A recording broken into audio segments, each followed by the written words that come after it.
Hey guys, welcome.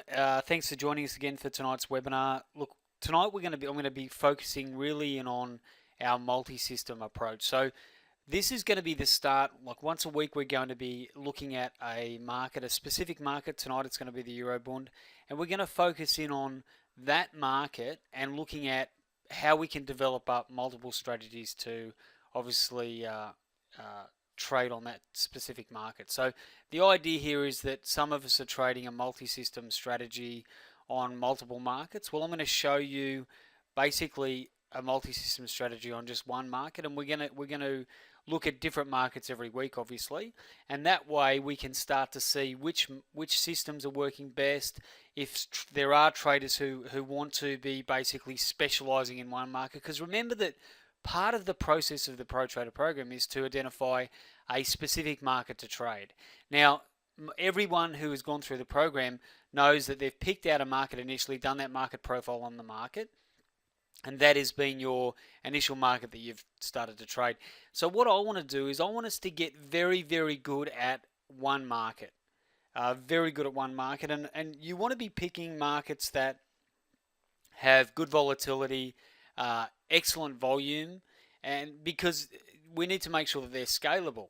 So if we're going to trade, obviously, if we're going to select a market, we don't want to be picking something like, for example, cattle, where the spread's ridiculous, there's not a lot of volume. You want to pick markets that are heavily traded.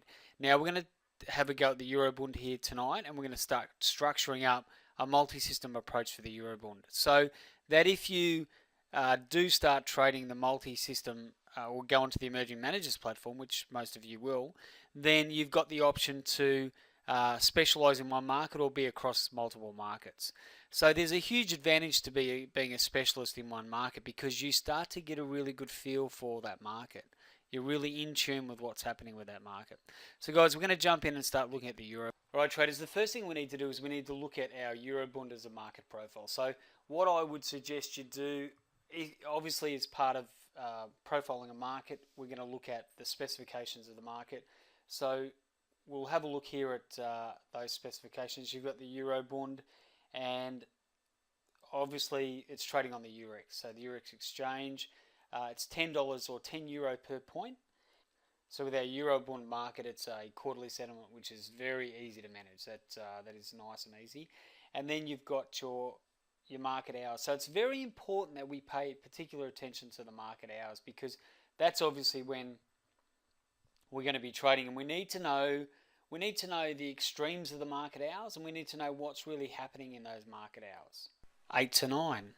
When is it's almost like the crazy hour. Like it's everybody's, it's the new traders come in, they're panicking. People have held positions overnight, they're busting to get out of the position.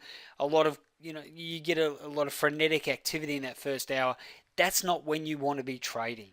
And the other thing is too, if you're tracking a system that requires moving averages and requires some proprietary indicator that sets up based on momentum, what's going to happen in that first hour? You're going to get a skew on your strategy, aren't you? So you want to let the first hour play out, let your system get in sync as it does, and then you start looking to take trades. So you definitely do not want to be trading 8 to 9. So you're testing already. We've worked out, right, well, if we're going to be trading the Eurobond, which we're tracking, then we need to make sure that this Eurobond that we're trading, we need to know about the market. We need to know the specifications, the volume, the volatility. We know the time of the day that it trades. We need to know, what else do we need to know? Like if I said to you, is every day a trading day? And I want you to write this down, because this is something you should put in your objective assessment, that one-page objective assessment that everyone has to do. I want you to go back to your market or markets, and I want you to write down, is every day a trading day? Is that a yes or a no? And I also want you to look at the seasonality of your strategy. I want you to see if there's a correlation between, all right, well, if I'm trading heating oil, at the moment, heating oil is doing really well. Obviously, had a bit of a bumpy night last night, but heating oil is doing really well because obviously it's good. So it's good for that market at this time of the year. But there's quite possibly on the Eurobond a time when you may not want to be trading the Eurobond at all. So you definitely need to look at that strategy and say, right, should I be trading the Eurobond? And if I am, is it matching up with the seasonality? Just investigate seasonality. Seasonality isn't a yes or no as far as trading, but it just gives us a little bit of an insight into the market we're trading. Now, is every day a trading day? No, not every day is a trading day, because there'll be public holidays that affect the Eurobond. The US public holidays, there'll be obviously public holidays on the Eurex that are listed. So you'll find that some days, and you want to find out when the public holidays are and how they affect that market, because there may be days where you're trading that you shouldn't be trading because the volume's so low. And just a quick look at half day trading days can eliminate some of the days. So you start with your calendar, and then you're starting to eliminate days that are non-trading days, and that comes through your testing. The other thing you want to do as well is, if you're going to focus in on one market and multiple strategies, that there's an advantage to that. If you're trading a smaller account, what's the advantage there? It's that you're limiting the amount of data that you're taking in.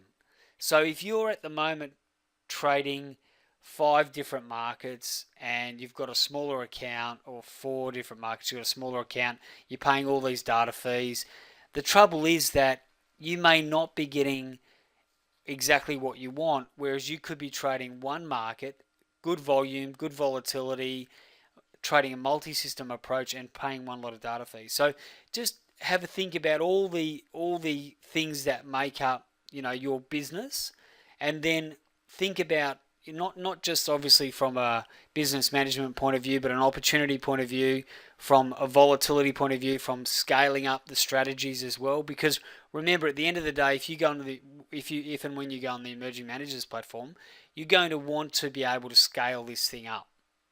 So it's no good building a multi-system strategy on heating oil. That's not going to be any good at all, because you're going to cap your contracts very, very quickly. So that's just a little bit of a look at the Eurobond. Now let's go into that market and start having a look at the actual Eurobonds. Now remember that when we post, so the goal for us obviously is to, as I mentioned before, we're going to be looking at a different multi-system strategy every week, a different market I should say. So I'll set up the markets, and obviously we've got here, I've got the Eurobond set up here. It'll come up as portfolio Eurobond, and in the portfolio, every single system we have in there will be basically ones that we've tested, and it'll either be pilot or high performance. If I list it as high performance, it's one that we've agreed is a high performance system, or I've ticked off on high performance, and one that we'll be tracking. If it's pilot, it needs a bit more work. So if you have a system that you think is a high performance or pilot system, please load it up there so we can have a look at it. The idea is that we get as many strategies in there as we can on the Eurobond, and then we can put together, as I said before, this spreadsheet starts to then become a spreadsheet where it's got a list of high performance strategies on the Eurobond, and we can really start to see how we can balance this portfolio out on just one market. So we'll just tackle one market a week, and as I've said before, we've got a number of suggestions for next week. Obviously Forex, we've got Euro stocks, the S&P, the DAX, the US dollar yen. So there's a lot of good markets there we can put some work into. So let's go back to our current list. Now I've got a lot of strategies loaded up here, because there are a few strategies on the Eurobond at the moment, and what I want to do is as I mentioned before, I want to get them to a point where we've got our 12 high performance systems on the Eurobond, and then we can sign off on those, and then they can go onto our server, and we can start tracking those as a unit. So I've loaded up the daily chart. One of the things I like to do, and you've heard me say this numerous times, is that I like to look at the daily chart just to have a look at what the trend is, so I can see what's happening on the chart. Now I've actually, instead of having a blank price action chart up here with no indicators, no paint bars or anything like that, I've actually put on here the trend. So, and I did this because I know that there's been a fair bit of volatility on the Eurobond. Case in point, October's action, high volatility, perfect for trading trend, momentum, etc. Then we had low volatility. Then we've had a bit of a run up to medium volatility, up to the 50% level. And the interesting thing with this volatility stochastic is we've had a couple of pushes to 50 down, then we've had a push above, then back down, and so now we're at kind of lowish volatility. Not quite below 20, but we're on our way down. So what I thought was, right, well, it might be a good idea to just track what's happening with the performance of, say, a standard trend trader system on the daily chart, because we don't really do a lot of we don't really do a lot of daily trading, do we? We don't do a lot of swing trading, etc. So I thought it'd be interesting to load up the trend and the cycle on a daily chart. So what I'm going to do now is I'm just going to copy this again, and I'm going to put the cycle trader on here, and I'm just going to delete because I've got the trend loaded up at the moment, so I'll get rid of that, and I'll just load in the cycle trader here and see if we can get anything. So is it worth us? Is there an if we've got the performance, is it worth tracking and trading the daily chart? Like, what are the advantages, disadvantages of trading the daily? So I'll just grab a cycle trader there.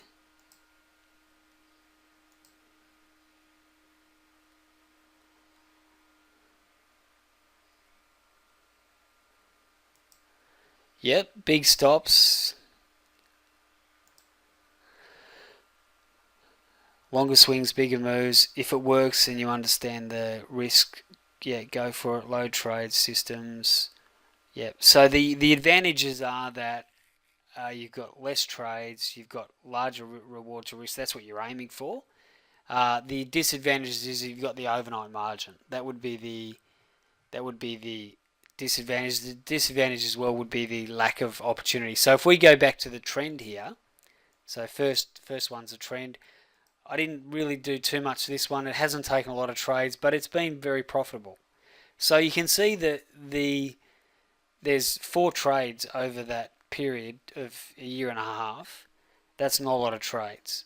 Now, it's got a fantastic, it's not very good on the short side, but if you have a look at the longs here, 75% win rate on the longs, 66. We've got very, very few trades. So it's really almost it's not a really good data sample there, but you're not going to get a lot of trades on the daily charts, are you?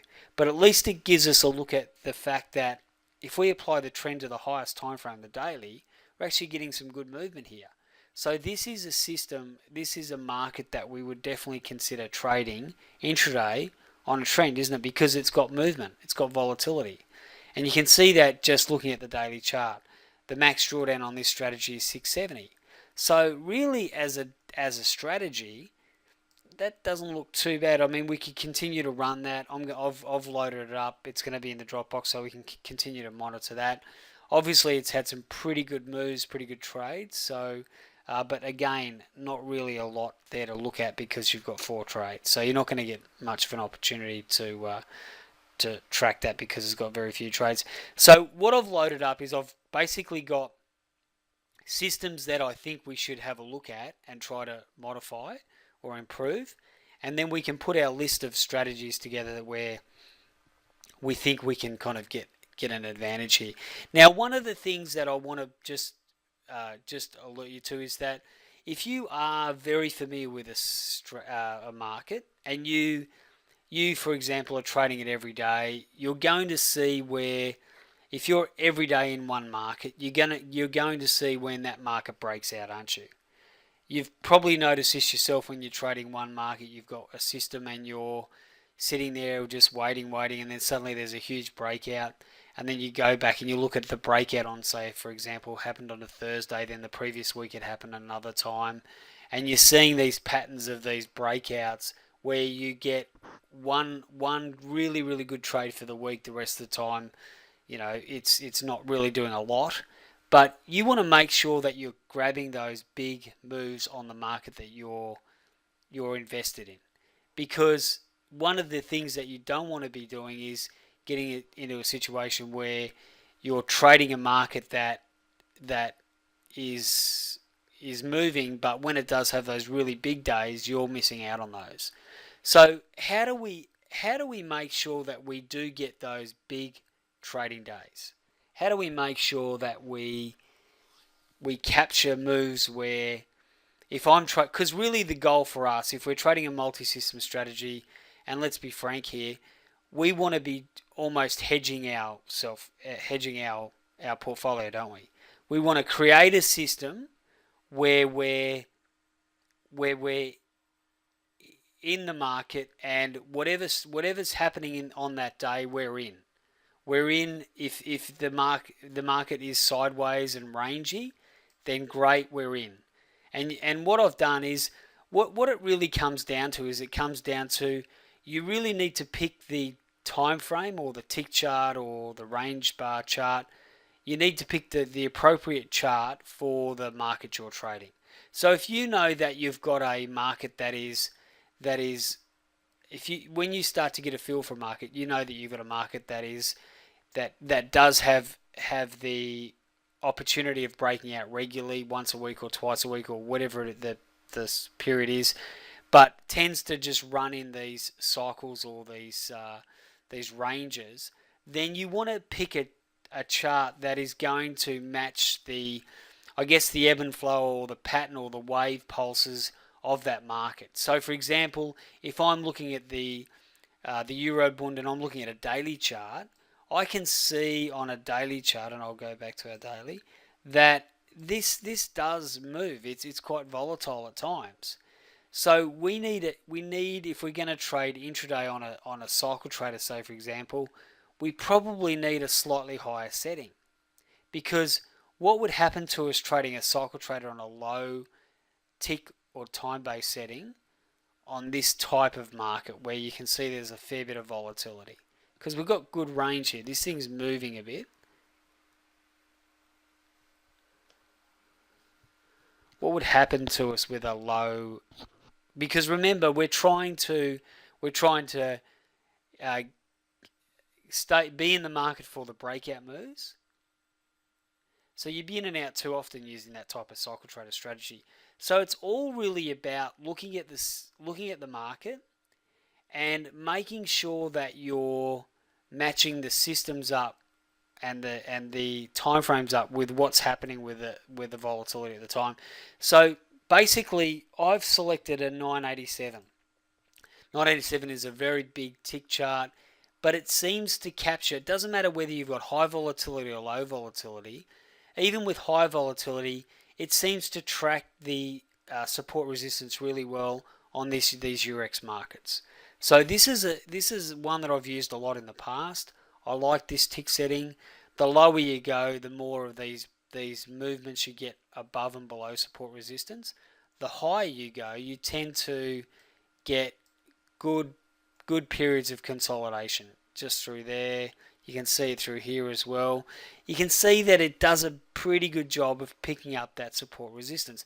You're not going to avoid breakout days, days where the market's moving, but days like that, what are you wanting? Because remember, we just spoke about it. There are going to be days in the market where the market runs.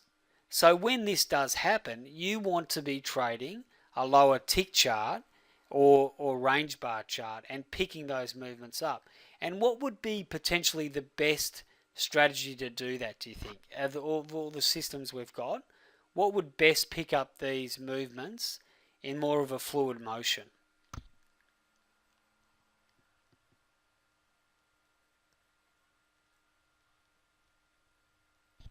Yeah, trend, momentum, or the fortress strategy. So what you're wanting to do, the beauty about this, putting these systems together, is that we can say, right, well, we know that on the daily chart, we've got a trend, we've got a volatile market. Even with lower volatility, we're making money. So on a daily chart, we're making money, even though we haven't got a lot of trades.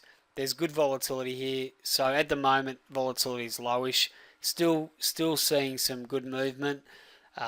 the system that we're tracking on the daily chart is making money, and we know that if we want to get creative here, if we actually do want to trade this daily chart, which some of you might want to do, what would you do with this stop? You'd make the stop smaller, wouldn't you? So let's see if that works. Say if we use a 30-point stop. Because remember what we said? We said that good trades rarely go too far against us. So let's see if that has a major impact, because there'll be a point at which the stop. See, you've got to find that happy medium. You've got to give it enough room, particularly on the larger setting, to get through that initial phase of making money or moving, I should say, without getting knocked out. So it looks like that 60 points may need to be, and we can review that regularly, can't we? We can say, right, well, let's review that, and at least we're going to. Now, the thing is with the momentum, Chris is making a point here about what system is going to be best for us to capture those big moves. The thing with our strategy on the momentum at the moment is it's good, it's very good, but it doesn't pick every big move up on the day. So I want something that's more sensitive to the bigger moves of the day.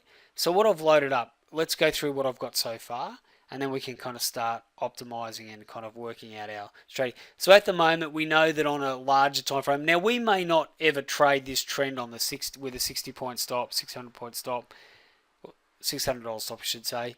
That this might just be our gauge. You know, we're tracking volatility. We might just load this up as our benchmark, as we do with all our markets.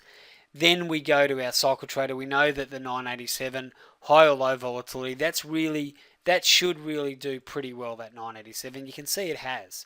I haven't done a lot of work to this. It's trading both longs and shorts. It's got an average trade net profit of $98. I can improve this, or we can improve this as a group. It's made 1780. I think it's not taken a lot of trades. Well, it hasn't. It's been trading for 3 months. So we can do a little bit of work to that. But at the moment, as far as our first go at the system, that's not too bad. It just needs a few more trades. But all of our benchmark stats look pretty good, don't they? Would everybody agree that that's not a bad starting point for the Eurobond on the cycle trader? Not going to get a lot of trades. We don't need them. But we need to make sure we've got a balanced portfolio. So I'm pretty happy with that. We can do some more on that. Let's have a look at SN201. Now, this is what I was talking about with these big breakout days. You really want to be capturing these bigger moves. You don't want to get caught up in this crap, because this kind of stuff here, you could trade the cycle trader through this area here. What's the problem with this, though, if you run the cycle trader on an 89 tick? What's the issue here with these trades? Particularly these ones here. They're too small, right? They're really not going to generate a very, very good average trade net profit. And ideally, so to get a bigger average trade net profit, you really need to push out your tick setting. So you need bigger swings, so the swing sizes are much bigger. And you can see that if I compare this chart here to the 89 tick, my trades are much bigger. That's what I want.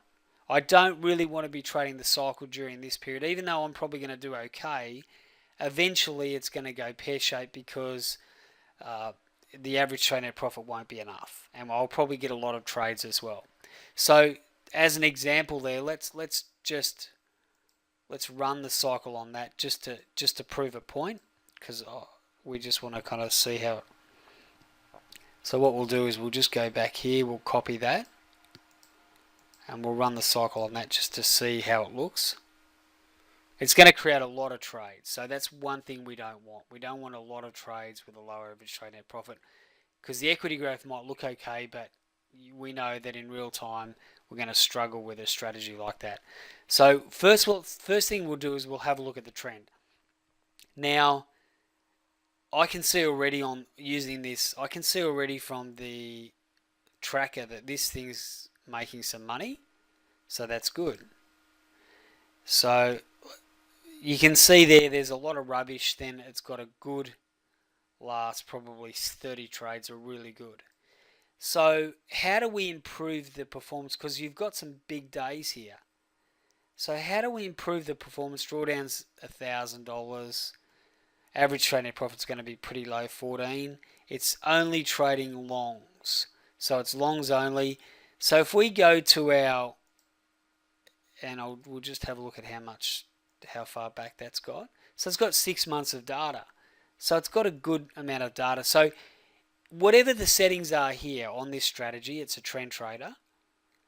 And I'm just going to go to the longs here for a second. I know that it's trading from 9 till 2200. Is that a good time slot for that trend trader? That's not bad, is it? We want to start at 9. We could probably even make that 850 just to capture that because sometimes the movement occurs a little bit earlier. We want it to be a 2-bar breakout. Yes, we do.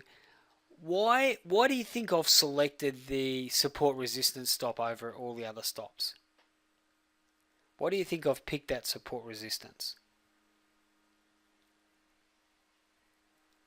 So I'll just go out of there for a second.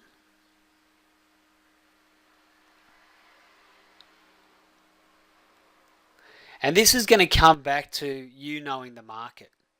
So it's going to come back to you doing a little bit of FaceTime with the charts and you thinking, right, well, if I'm looking at my chart, yeah, I've tested it, but also too, I really like, and this is a personal preference thing, I like and I can see that the Eurobond behaves very well to these support resistance levels.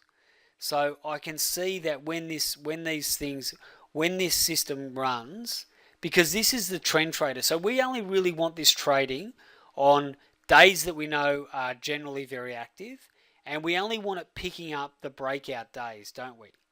We want it picking up days where the market's running. So I'm really designing this system here for those breakouts. I'm looking to create a strategy that is going to give me a very good reward to risk. So I don't really want to be in the market when the market's ranging. I only want to be trading when there's a big day, and I want to give the system and the trade a bit of room to run. And I know from looking at this strategy and looking at this market, it actually does do a pretty good job of tracking support resistance. So support resistance, for those of you who are fairly new, is this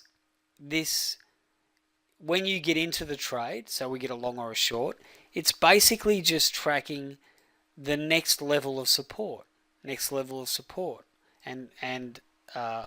the opposite is obviously the shorts. When you get into short, it's resistance, but it does a really good job of just holding that level and then eventually getting taken out, obviously, but it gives the trade more room to move. So what I've done is I've said, right, well, I want this system. I'm looking at the Eurobond. I want these bigger days to be captured. Now, can I guarantee that every single bigger day will be captured? Like if I go back and look at the charts over, say, 3 months, and I look at every single day that was if I look at the average daily range of those charts, and say my average daily range is, say, 100 points, then or say it's 80 points, and then I've got some bigger 150 point days. I really want to be getting those days, don't I? As much as I can, as much of that move as I can. So can I customize my system or my bank of systems? Do you think I can customize my systems to get those bigger moves? Do you think we can do that? So if I look at 3 months of data, and we haven't really done much of this at all, but if I look at 3 months of data and break it down into daily range, and I know that for my strategy to do really, really well, I really, really need to get some days where the market is I'm going to capture those bigger moves. So what I probably want is I want 1 or 2 systems that I know will, if one system doesn't get it, the other will. So how would I do that in my testing? If I load up 3 months of data or 6 months. I can do it on 6 months of data, and then I go through every single day and I'm tracking every day. And this is where becoming a specialist in one market has a massive advantage. How can I make sure that I'm getting those days and those moves? I can make sure I can use the PME, the system tab. I can go into the system. I can load all my trades up into the correlation analyzer, can't I? Into here. And I can make sure that the days that I'm wanting to get are coming up in my testing. So if I look at my system correlation, I should see that, the say the 7th of November, the 12th of December, the 13th of January, the 27th of Jan, and the 7th of Feb. Those days were big days. They were my biggest days on that market.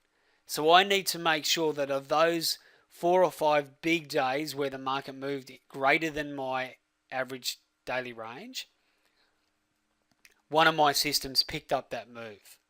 Because if I'm trading and I'm all in on one market, I'm all in on the Eurobond, I need to squeeze every little bit of juice out of that market I can. Would everybody agree with that? Like if I'm using the principle of, if I'm using John Sweeney's principle of campaign trading, I need to get everything I can out of this market when it goes. And then when it is consolidating or when it's not really moving much, I need to go back to my safety systems, my systems that will basically turn over my account, bring in some money, have a higher tick setting, just making money for me, even if the systems aren't really breaking out.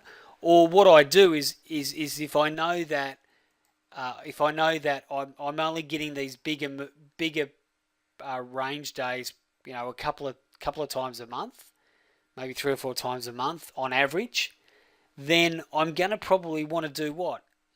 What am I going to want to do? I may want to lower my tick setting down because I know that my volatility is only going to be around for certain periods of the year based on my seasonality.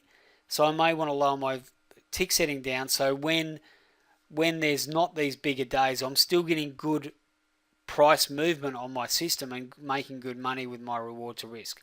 Is that making sense for everybody? Am I explaining that clearly enough?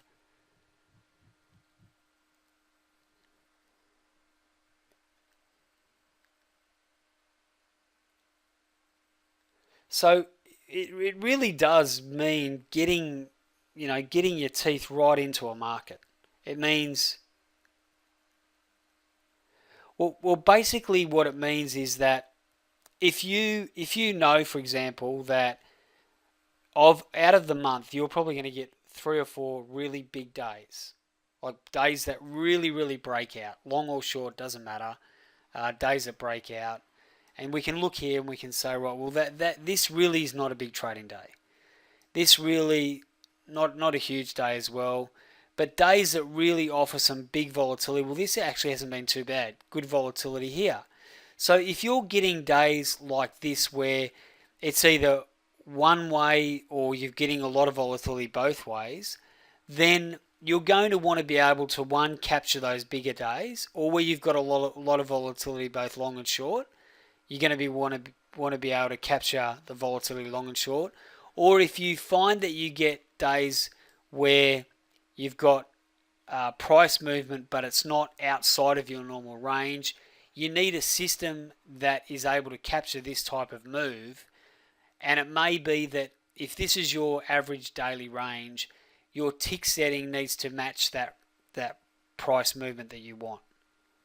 So if you might have a certain system that tracks for the big days. Like this is your big day system. You might have 2 of them. You might have a trend and say a fortress strategy. They're for your big breakout days. So you've done your testing over 12 months or 6 months, and every time there has been one of those big breakout days, one of your systems has hit that day. So if one doesn't, the other one does. So without fail, you're hitting it. Whatever your settings are that you've tuned up, and you're staying out of the choppy, crappy stuff, but you're hitting those big days.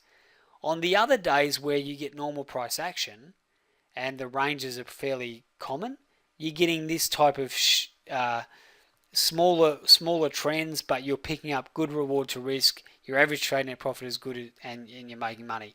You're not really worrying too much about running the cycle trader during periods like this, because this it doesn't stack up. It might look okay on the equity graph, but over time, the smaller ones not going to make enough money.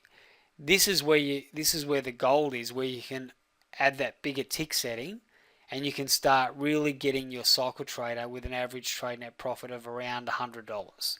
That's what you're aiming for. Over 50, obviously the higher the better. You've got 132 on the longs, 72 on the shorts. So that's what we're aiming for. So our goal tonight was to explain that, and then to start putting strategies together that work well together. So I'm going to work a little bit more on this 987 tick. I'm going to load it up. You guys have a look at it as well. I'm going to start playing with this trend trader here and trying to get this to a point where we'll start doing that now, actually. Trying to get this to a point where we're making money. So if we go to this, so at the moment we're not going to do too much more on the 987 because that's not too bad. We could probably add in a few more trades there, but at the moment I'm pretty happy with that. The trend, how do we clean this up? So we want to look at the data window. Now this has got 6 months of data. It's got a few filters on it because it's not taking a lot of trades over 6 months. So tell me, if in over a 6 month period, if a day's not making money, is it likely to make money going forward, or should we just leave it out of the strategy? Because over 6 months, these days have not made any money. So we kill those off, don't we? There's no point having your shop open on a day where you're not getting any walk-in traffic. There's absolutely none at all. It's ridiculous. So it doesn't matter how long you leave that shop open.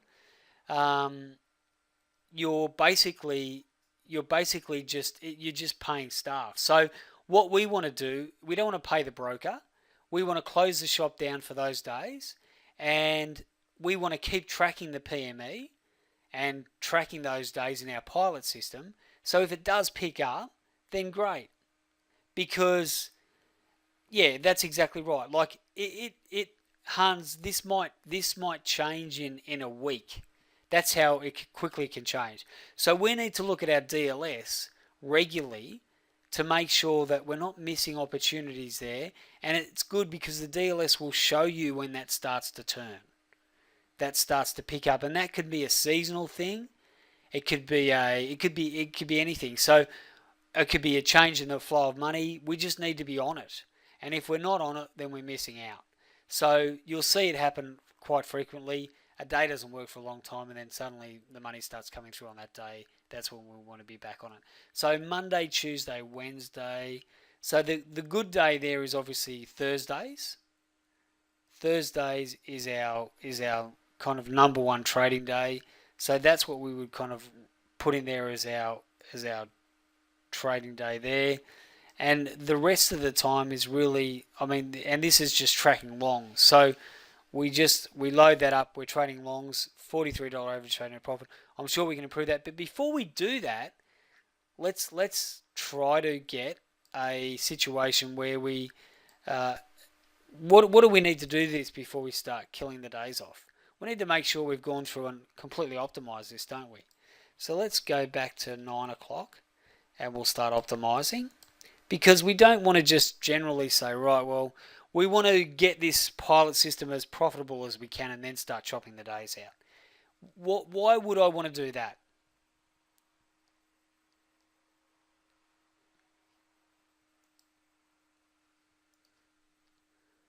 Why am I if I've got a standout day of the week, why am I going to put in a fair bit of effort to try and get...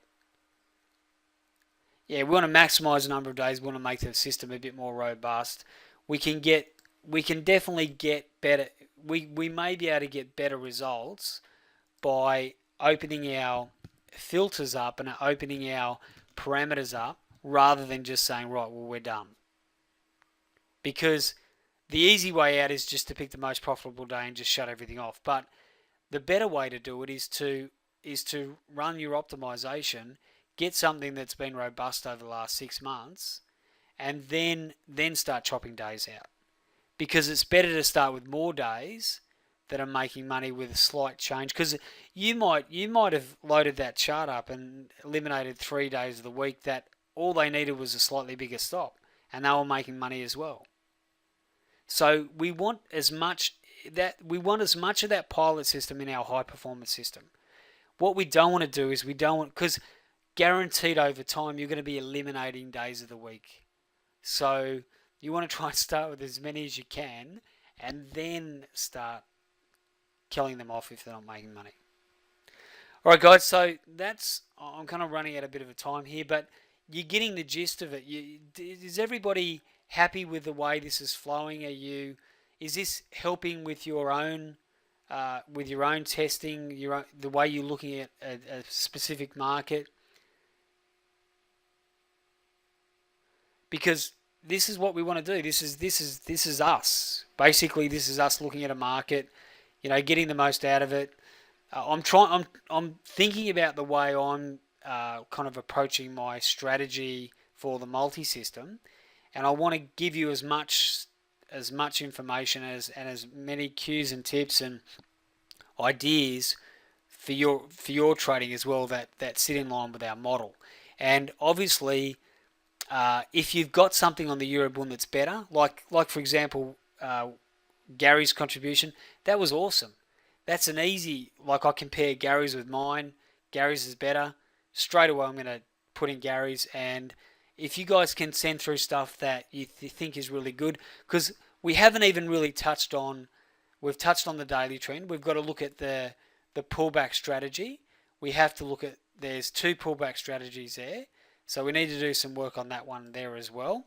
That one's kind of hasn't been looked at for about, this one here has not been looked at since the 1st of November. So that's not too bad.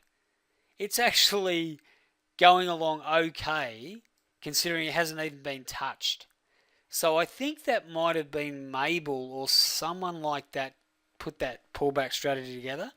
And got to take my hat off. That has not been touched since November, and it's going okay. So do you think we can improve that?